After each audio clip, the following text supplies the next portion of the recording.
camarade peu d'Afrique, notre ami Prigogine, il est dans le Sahel actuellement. Prigogine est dans le Sahel actuellement où je vous parle. Frère, Poutine a déployé le grand jeu. Je vous ai dit, les gens là, c'est en plus, les Macron là, c'est des petits joueurs.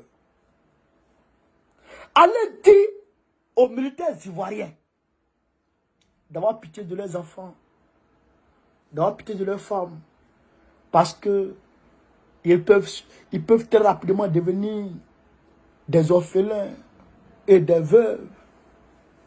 Allez dire aux militaires de Tinubu de rester tranquille, parce que Poutine a déployé le grand jeu. Allez dire, camarades peu d'Afrique, aux militaires de Macky Sall, frère, et de Patrice Talon, Yoromagne, le grand jeu a été déployé. À l'heure où on parle là, le Sahel est quadrillé. C'est un ratissage qu'en Libye. On écoute la vidéo et puis il va vous expliquer. Et puis on va déterminer ensemble où Prigogine se trouve actuellement, où il dort à l'air là. Où il dort à l'air là. Ok, on écoute la vidéo, c'est en russe, il y a que chacun comprenne, il y a que chacun écoute. Pour ne pas on dise que beaucoup de gens, on va écouter après, je vais traduire. Работаем. Nous travaillons. Температура плюс 50. Température plus 50 degrés. ЧВК «Вагнер» проводит РПД. Делает Россию еще более великой на всех континентах. А Африку еще более свободной. Справедливость и счастье для африканских народов. Кошмарим ИГИЛ, Аль-Каиду и других бандосов. Берем на работу настоящих богатырей и продолжаем выполнение задач, которые были поставлены и которые мы давали обещание, что справимся. Regardez le paysage. Observez le paysage. Vous avez le paysage, non?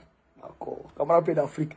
Qu'est-ce qu'il a dit en substance? On va traduire, on va lire ce qu'il a dit en substance. Il dit, camarades, nous travaillons au début. Nous travaillons température plus 50 degrés. Température plus 50 degrés. On trouve la température plus 50 degrés où actuellement? En Afrique. La température atteint les 50 degrés. Où ça actuellement? En Afrique. On revient. Tout ce que nous aimons, la température plus 50 degrés, c'est ce qu'il aime. Le groupe Wagner mène des activités de reconnaissance et de recherche. Le groupe Wagner mène des activités de reconnaissance et de recherche. Rend la Russie encore plus grande sur tous les continents. Et l'Afrique encore plus libre. Et l'Afrique encore plus libre. Justice et bonheur pour le peuple africain.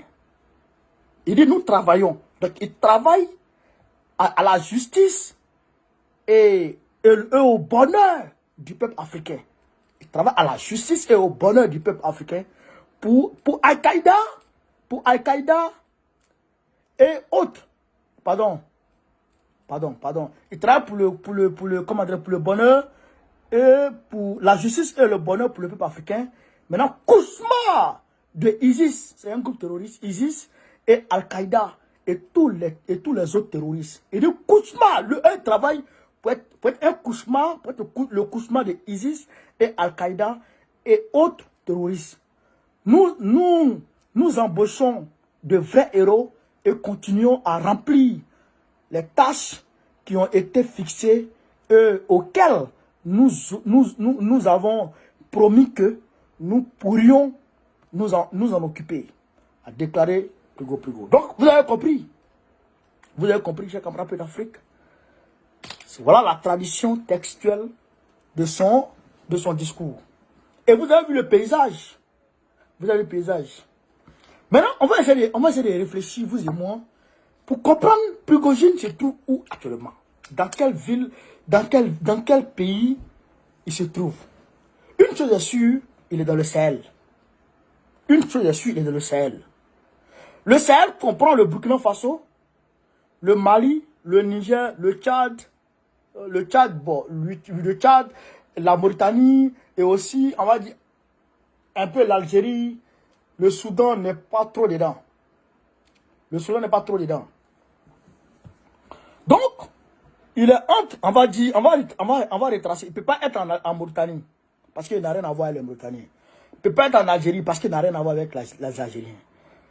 Mali, Burkina Faso, Niger, les trois. Il ne peut pas aller au Tchad, parce que les Français ont leur influence là-bas. Donc, il est entre les trois pays.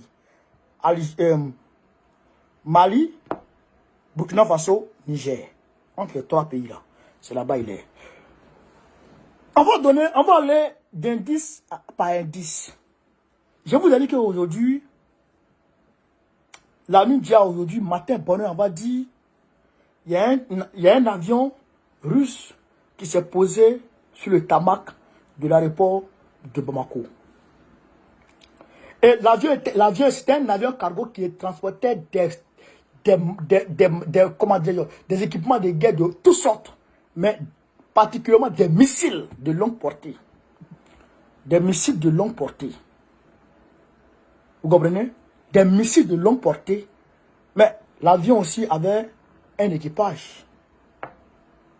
Prigojine est venu dans cet avion. Vous avez compris? Il est venu hier. Oh, ben il est arrivé, on va dire aujourd'hui, au Mali. Est-ce qu'il est parti au Niger? Je ne sais pas d'abord.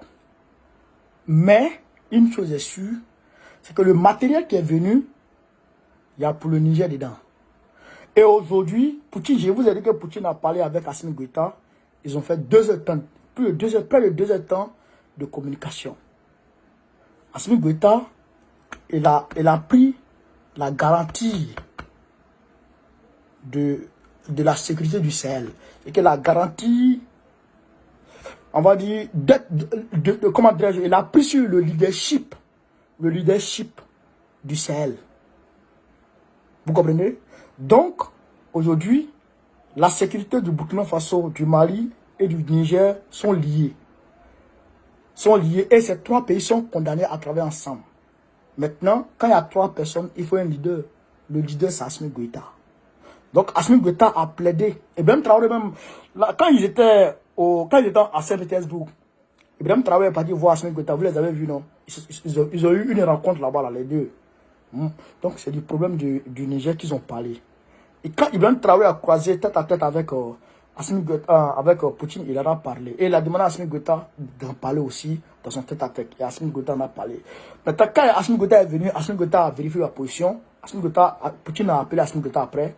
Ils ont discuté. Assimi Goïta a dit à Poutine, oui, les Nigériens sont des personnes fiables.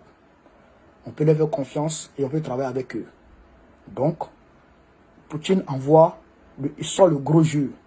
Il y a des équipements dedans que les Maliens ne maîtrisent pas pour le moment.